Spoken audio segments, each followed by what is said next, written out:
Alors là, pas de chance, on a rendez-vous avec Alexei Pouchkov, mais de l'autre côté. Donc impossible de passer les barrières que vous voyez là, parce que ici tout est très organisé. Alors on en a passé une ou deux, il faut être honnête, mais là, terminé, on est tombé sur des gars un peu tatillons. Donc le rendez-vous change d'endroit, et c'est ici que ça va se passer. Voilà, il fait très beau, comme tout le monde peut le voir, il y a du monde partout. Et là, on est dans une zone un peu restreinte.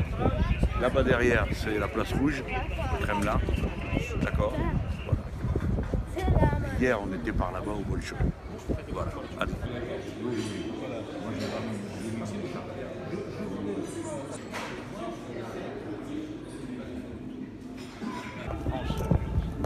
C'était drôle parce que Roland Leroy n'était pas là.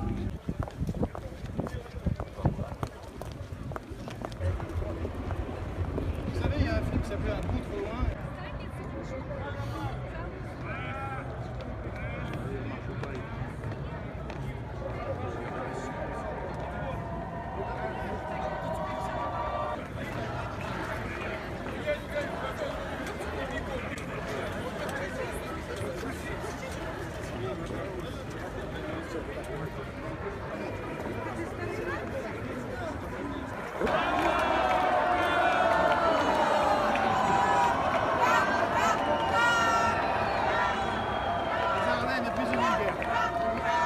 Eh bien, vous voyez, je porte le portrait d'un officier français, aviateur dans l'escadrille Normandie-Yémen, qui a lutté avec les Russes contre les nazis. Et c'est un moment émouvant, non?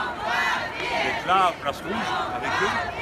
Aujourd'hui, il y a les Russes de toute opinion, de tous les âges. Voilà. Et donc, si vous voulez être avec le peuple russe, c'est ce jour-là qu'il faut le faire. Donc, ben voilà. C'est très important de penser et d'habiter le peuple.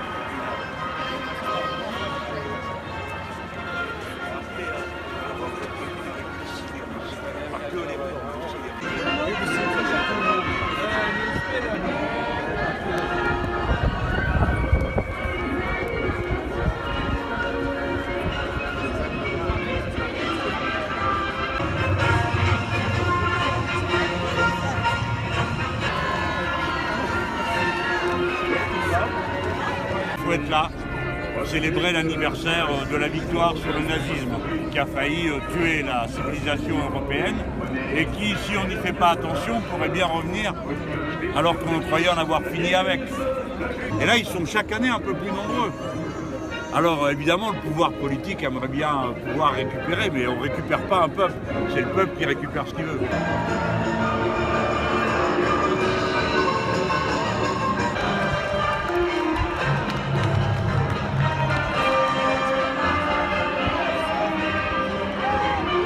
Pour l'instant, votre voyage à Moscou, vous êtes content de vos rencontres?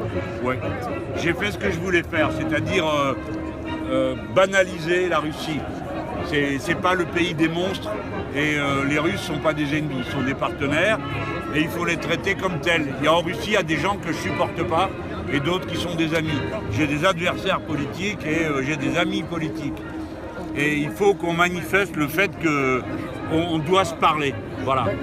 Et on doit essayer de le faire le plus intelligemment possible.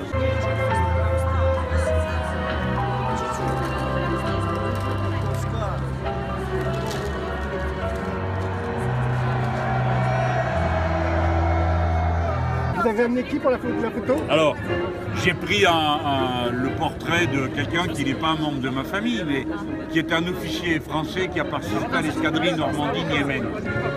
Et cet officier, son avion avait perdu son train d'atterrissage et on lui dit ben, vous êtes l'officier, sautez. Alors le gars il dit oui mais le mécanicien qui est derrière moi, c'est un russe, il n'a pas de parachute, alors je saute pas. Et les deux sont morts ensemble. Voilà, alors je trouve que c'est une belle histoire et ben, je la porte bien haut. Hein. Alors là on vient d'attendre un moment incroyablement long pour dire 3 mots à la télévision russe, mais c'était 3 mots importants. C'est merci les Russes pour leur sacrifice, leur contribution à notre libération des nazis. Et alors là, c'est très impressionnant parce qu'il y a une marée humaine. Et bon, alors là, évidemment, ils sont au bout du chemin. Alors c'est un peu fatigué. Mais avant, on m'a raconté, ça chante, ça crie des hurrahs. C'est vraiment très impressionnant. Et toutes les images là que vous allez voir, elles montrent ça, cette espèce de moment vraiment de rassemblement. Et encore une fois, ça a un sens politique, mais pas politicien, ça a un sens politique. C'est la victoire des Russes sur les nazis et sur l'armée allemande qui occupait ce pays, ou qui a cru pouvoir l'occuper. Voilà, donc c'est un beau moment. Puis il fait tellement beau.